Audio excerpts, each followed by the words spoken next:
Guys, remember about 4 days ago when people were claiming that this year's trade deadline was one of the worst trade deadlines of all time? The weakest trade deadline of all time? What happened to that? This has been a very fun and exciting trade deadline. We saw big names getting moved, and even some smaller names along the margins getting moved as well that can actually help, teams level up and become championship teams down the line. I'm actually going to start, before I start actually, make sure to like and subscribe, go into the description, submit your video idea, all those good things. But before I get into the real trade deadline, I'm going to start with the trade that happened on January 7th, a trade I wasn't even able to discuss. It's Trae Young getting sent to the Wizards for CJ McCollum and Corey Kispert. We've seen McCollum play for the Hawks so far. I believe Kispert's also played for the Hawks as well so far. Trae Young has not played yet for the Wizards. Starting for the team that got the biggest name, the Washington Wizards, I sort of love this trade. Obviously, CJ McCollum is not part of your long-term future, and you're sending a guy in Corey Kispert, who I always wanted to be on a winning team, to the Atlanta Hawks, who maybe not are in a spot to make a playoff push right now in terms of winning a couple of games, maybe making a series or something. But this is going to be a team who's probably going to be in the play-in, and we get to see meaningful postseason minutes from Corey Kispert, who did that at Gonzaga in college and hasn't really done it at all in the NBA. But yeah, I like this trade from the Wizards. You don't have to give up a first pick. You also made a trade that happened yesterday where you also didn't have to give up a first pick of your own. And now you're sort of building a sneaky good team that can be competing in 2027. I'll talk about them a lot more when we get to that second trade. The Hawks, honestly, I don't hate it. I love Corey Kispert as a piece. I really would love if you got at least maybe a swap in this trade, but you didn't. It's okay. Now, January 31st, still a couple days before the deadline, the Cavs got Keon Ellis, Dennis Schroeder, the Kings got DeAndre Hunter, and the Bulls got Sarge and 2 second-round picks. They just got those 2 second-round picks. They didn't throw in any other names. They just got those 2 seconds because they took on the Dario Saric money. So for me, that's a great trade by the Chicago Bulls. The Kings get DeAndre Hunter. I know there was a lot of talk about Keon Ellis being moved, a lot of talk about, Dennis Schroeder. He can add any value to any team he's on. But I wasn't really expecting the Kings to be involved in a DeAndre Hunter trade. I saw a lot of talk of him potentially going to the Lakers for maybe Rui Hachimura and Dalton Connect. But the Cavs get more guard depth. They ended up moving on from Lonzo Ball, who has been horrendous this season. And I love this trade for the Cavs. DeAndre Hunter, really good year last year, has been very much underperforming this year. It's a good trade for the Cavs. The Sacramento Kings adding DeAndre Hunter. Is he a long-term piece? I'm going to guess probably not. Maybe he's someone that can orchestrate a trade down the line with his contract. I'm confused what this Kings team is really doing right now because you didn't move DeRozan at the deadline. You probably couldn't because no team wanted him, to be honest. You weren't able to move Zach LaVine, and you weren't able to move Domantas Sabonis because the Giannis piece didn't move. If Giannis got traded, whether that was to the Warriors, whether that was to the Timberwolves, to the Raptors, there was going to be a team that probably bought on Domantas Sabonis, but he didn't get traded because all those teams that wanted Sabonis wanted Giannis a lot more, and they were waiting for that domino to fall. So that kind of sucks for the Sacramento Kings. You add DeAndre Hunter, you're the worst team in the league. Next up, February 1st, it's Vit Krejci going to the Blazers for Duop Reath and 2 second-round picks. Good trade for, honestly, I guess I would say the Hawks again. You add 2 second-round picks for Vit Krejci. Now, Vit was in the rotation. He is a solid player, not a name that most casual NBA fans would know. But the Blazers get another guy who I expect to play for them. He should be playing for them, especially with all the injuries they've suffered so far this season. I would not be surprised if Vit gets quality minutes for this team down the stretch, maybe even in a play-in scenario as well. Now we have a big one. Very big one. The Memphis Grizzlies trade to the Utah Jazz Jaren Jackson Jr., John Conchar, Jock Landale, and Vince Williams Jr. The Grizzlies end up getting Kyle Anderson, Walter Clayton Jr., Taylor Hendricks, Georges Niang, and 3 future first-round picks. I did not expect Jaren Jackson Jr. to be traded at this deadline. Honestly, if we saw any big move from the Grizzlies at this deadline, I thought it was 100% coming from Ja Morant. I didn't think Jaren was getting traded until Ja Morant got traded, and that just didn't happen. I love this trade for the Utah Jazz. Now, you do lose Walter Clayton Jr., which hurts. It hurts. I know he hasn't shown too much so far this season, but in my mind, he could be a good scoring guard off the bench. And you lose Taylor Hendricks to another former first-round pick. Unfortunately for him, he's dealt with a lot of injuries so far in his career, so we haven't really seen too much pan out from him. And then it's 3 first-round picks.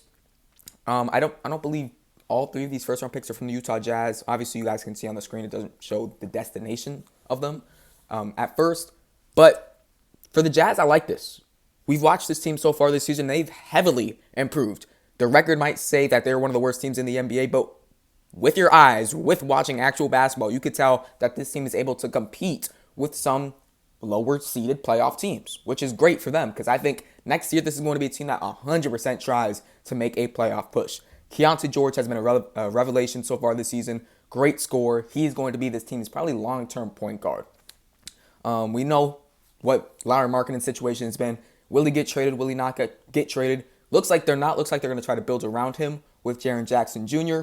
Then you add to that, Ace Bailey has had a really solid rookie season. And who knows what's going to happen in this 2026 draft. Can you add a Darren Peterson? Can you keep AJ Dybantsa in Utah and play for the Utah Jazz? I think the Utah Jazz are on the right track right now. You have a lot of nice young pieces. Isaiah Collier just had a 20-assist game. That's going to be great for the future. This is a good trade for the Utah Jazz. The Grizzlies, considering you got 3 first-round picks out of this, I don't think Jaren Jackson Jr. is a negative asset. So 3 first-round picks, I'll take it. I'm guessing they're not going to be too favored, though. I don't have the information right in front of me. Next up, another sizable trade here. The Chicago Bulls get Mike Conley and Jaden Ivey. I believe the Bulls actually, they traded Mike Conley to another destination, and he's getting bought out, and he might return to the Timberwolves. Interesting there. But Jaden Ivey is going to 100% be on their team. The Detroit Pistons get shooting, which they need, in Kevin Huerter. Dario Saric is also there. Shout out to him, I guess. And they get a first-round pick swap from Minnesota, which isn't going to pan into anything. And the T-Wolves just get cash considerations. They just moved on from Mike Conley, opened up a roster spot, and opened up some more money as well. You can't hate this trade from the Timberwolves, especially if they end up getting Mike Conley back for potentially cheaper in the next couple of days. The Bulls, originally when I saw this trade, I was like, this is a solid trade. You add good guard piece in Jaden Ivey, who's young. He is up for a contract. It's going to be very interesting to see what happens this offseason. But then you look at the next couple of trades, and they add 3-4 more guards, who all deserve minutes, by the way. So we'll see what happens with that. Interesting trade right here.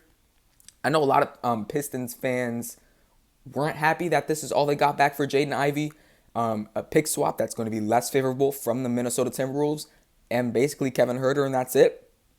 Honestly, I think you could have got a little bit more from Jaden Ivey, but I guess we'll take it. Speaking of the Bulls adding guards, they just got Anthony Simons and a second for Nikola Vucevic in a second. We were waiting for the Vucevic domino to get knocked down for about 3 years now. It finally happened to the Boston Celtics. I like this trade for the Celtics. You do need big depth. I think different big depth from what maybe Neemias Queta is giving you. Queta is a great shot blocker. He's a great rim runner. Can set a really good screen. Vucevic can set good screens too, but he's going to be more of a popper down the line. I like that for the Boston Celtics next year with Tatum fully healthy. I doubt he comes back this season. There was word in the beginning of the season that said he was going to come back. Now there's been word more recently that maybe he does stay on the sideline. Please stay on the sideline. I know that the Eastern Conference could be wide open right now, but I think your health is most important. He's 27 years old at this point. He has potentially 8 more years of All-NBA, MVP level play. So don't put that, or don't take that for granted. Go ahead and get healthy. But I do like this trade from the Boston Celtics. Anthony Simons, a little bit disappointing this year. Doesn't have as big as a role, so I'm not going to put that too much on him.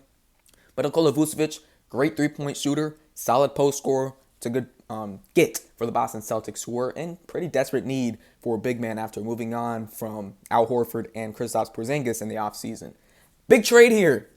LA Clippers get Darius Garland and a second for James Harden. I love this trade for the Cleveland Cavaliers. Completely honest, this is a win for the Cavs and not so much for the LA Clippers. Darius Garland's going to be up for contract sooner than later. I know he signed an extension. I think that was, 2-3 years ago? So he's going to be up for a contract sooner than later. And there was word that Donovan Mitchell, if this Cavaliers team didn't make a deep playoff push, which they really haven't in the years he's been there, he's not going to sign that extension. There's also word that Donovan Mitchell didn't want to play or didn't really have excitement playing with Darius Garland. Darius Garland, extremely injury prone for over the last 2 seasons. When he's on the court and when he's at his best, he can be at the level of a James Harden. But that can happen for sometimes 2 out of 4 quarters of a game. He'll be playing well. He has something going on with his toe, which I think was the biggest issue from him with the Cleveland Cavaliers. And then he looks like a completely different player, inefficient, turnover prone, not great. The Cavs need to move on from Darius Garland. I know you got an older player in James Harden, but when we look at what's happening in the Eastern Conference right now, you have guys like the Washington Wizards getting better for next season. The Indiana Pacers made a huge trade that's going to get them better for next season, obviously, because they're not good this year. If you want a chance to win this season, get better this season, where the Knicks have looked rocky, better as of recently, but still rocky. The Detroit Pistons are beatable. They're a really good team, but they're beatable. You had to make this trade for James Harden. Donovan Mitchell is your franchise piece. If Donovan Mitchell loses, they kind of have to start from ground zero, in my opinion. You probably move on from Jarrett Allen and you start with what's going on with Evan Mobley. You cannot let the lack of on-court production and being able to stay on the court from Darius Garland to dictate your team's future. And they didn't. They went ahead and traded for James Harden. It's a good trade. You can't be mad at that. I know he's probably a decade over than Garland at this point, but you cannot be mad at buying and wanting to win basketball games. February 4th, yesterday, another big trade. AD sent to the Washington Wizards. Him, also, Jaden Hardy, D'Angelo Russell, and Dante Exum to the Wizards. The Mavericks ended up getting Chris Middleton, A.J. Johnson, Malachi Branham, Marvin Bagley, who's also, honestly, good backup big. And they got 2 first-round picks and 3 second-round picks. Now, they did get a first-round pick this year from OKC. That's going to be at the end of the NBA draft. So, take that very lightly. They got a 2030 first-round pick from the Golden State Warriors, which is top 20 protected. So, that's going to be either 21 to 30, or that's turning to 2 seconds down the line, I'm pretty sure. So, not great in my opinion. And then after that, it's 3 second-round picks. We knew we were not going to get a bundle of firsts for Anthony Davis. Too many injuries. I mean, that's the least I could say about that. But for the Washington Wizards, I like this trade. I'm happy I get to speak about this team a little bit more after the Trae Young trade. I don't know. I mean, I doubt that we're going to see Trae Young and Anthony Davis on the court together this season. I just highly doubt it. I wouldn't be surprised if one of or both of them didn't end up playing a game for the Washington Wizards this year. Just continue developing these young guys because they've been playing good basketball, similar to the Utah Jazz. You have bright spots on this team that can play for you down the line. Bub Carrington's going to be a great backup guard. That's what he's going to be. With getting Trae Young, you're cool with that. Trey Johnson, one of the best rookies this year, one of the best shooters this year in the NBA. I'm actually pretty confident in saying that. Keyshawn George is going to be a starter on a championship-level team one point in his career. Look, that could be with the Wizards. Some other team could go ahead and try to trade for him. He's just that type of player where he impacts the game on a high level on both sides of the ball. Really good player in Keyshawn George. Then you have Alex Sarr, who's been great this season as well. Then you have your 2026 first-round pick. So they have a lot to look forward to. I guess you would have Trae Young and Trey Johnson at the 1 and 2.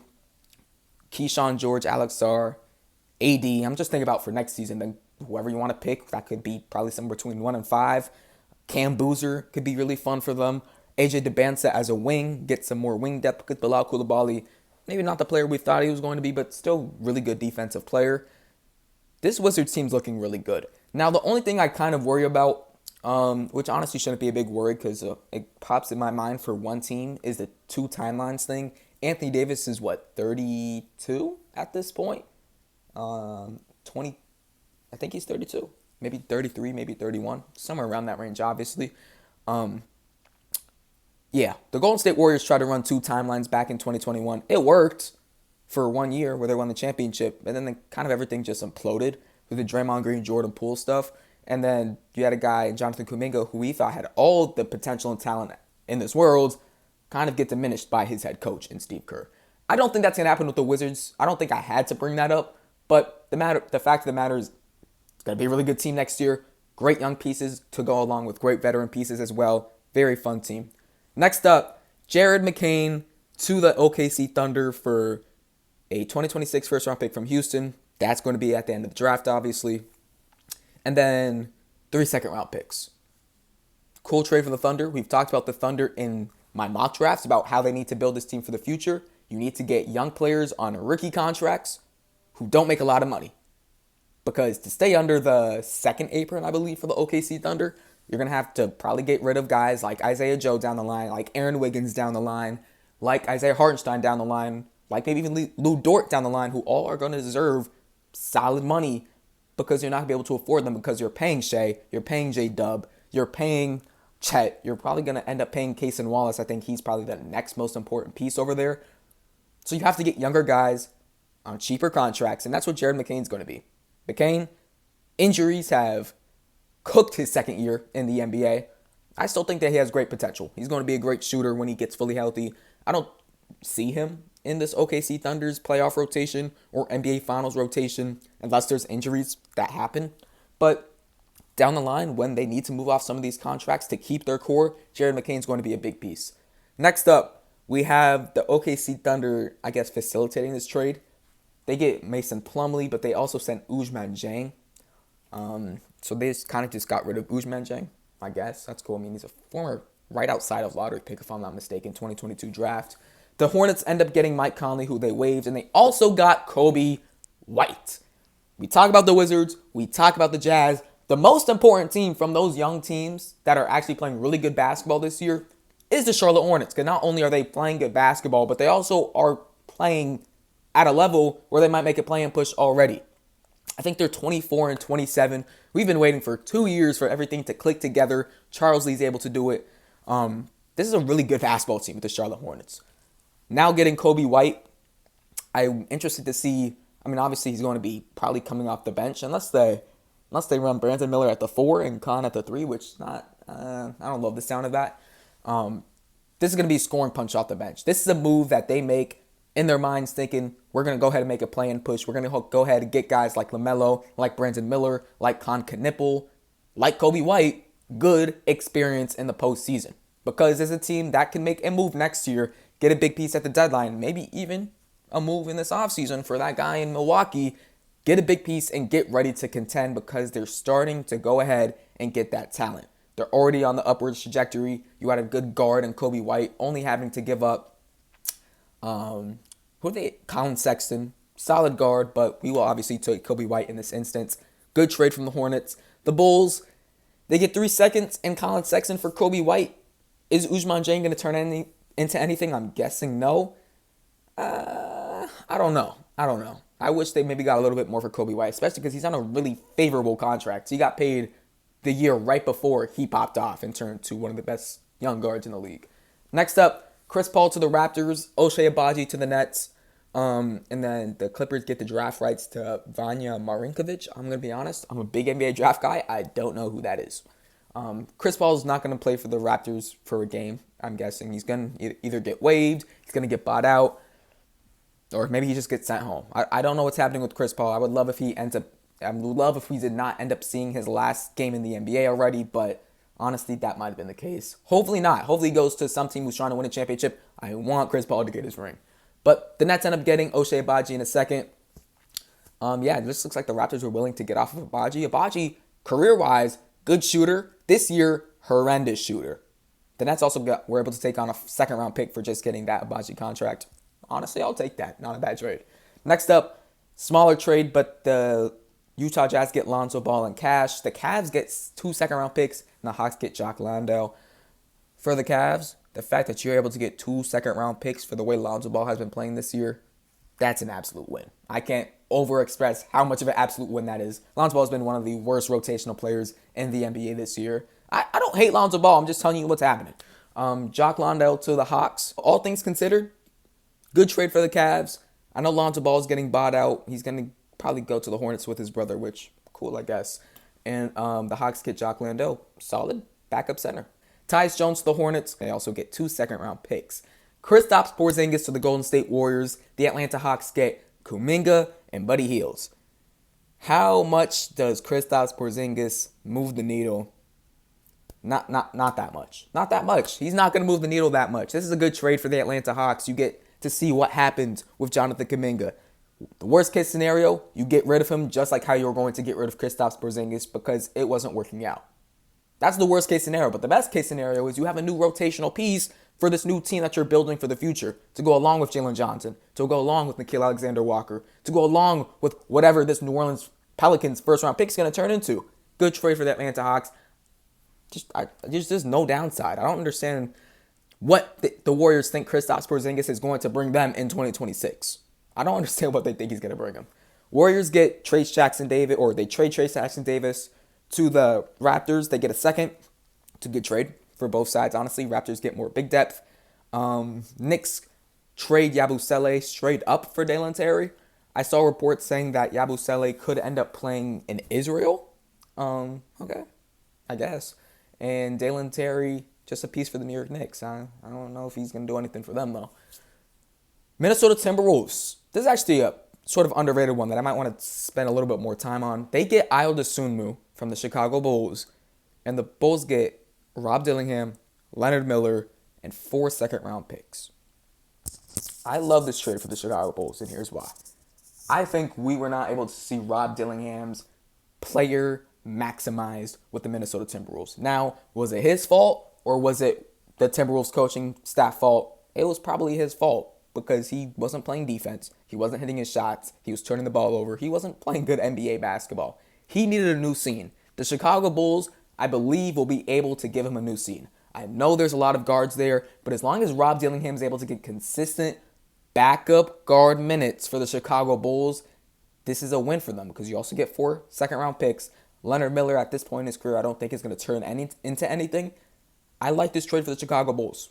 I like this trade. I know I'll assume we're fan favorite, having a great season this year, but you take those 4 second-round picks, you take the whatever potential is left in Rob Dillingham, and you're happy with that. I don't see the downside of this trade for the Chicago Bulls, especially getting all those other guards. At what point do we say we need to get rid of Ayo Dosunmu? Luke Kennard to the Lakers for Gabe Vincent in a second. How did the Lakers get this done? One of the best shooters in NBA history in Luke Kennard, and all they had to give up was Gabe Vincent in a second. Good trade for the Lakers. More shooting around Bron and especially Luka Doncic. Nick Richards. Okay, well, this is somewhat bugged. I believe right now he's on the Chicago Bulls. That's the team he's currently on. So it's Cole Anthony, Amir Coffey to the Suns. Solid. Bucks get Nigel Hayes-Davis and Ousmane Dieng. Ousmane Dieng, holy, bouncing around every single team at this point. And the Bulls get Nick Richards. With getting off of Vucevic, you need more big depth. That's a good addition in Nick Richards. The Suns get off of Nick Richards, are able to get Amir Coffey and Cole Anthony. I honestly don't hate that. I don't know if those guys are NBA rotational pieces on a playoff team at this point in their careers, but maybe they can turn into something. Maybe you get bench minutes from Cole Anthony, especially on a Suns team that's probably going to make the playoffs this year. And the Bucks get a young piece in Ousmane Dieng.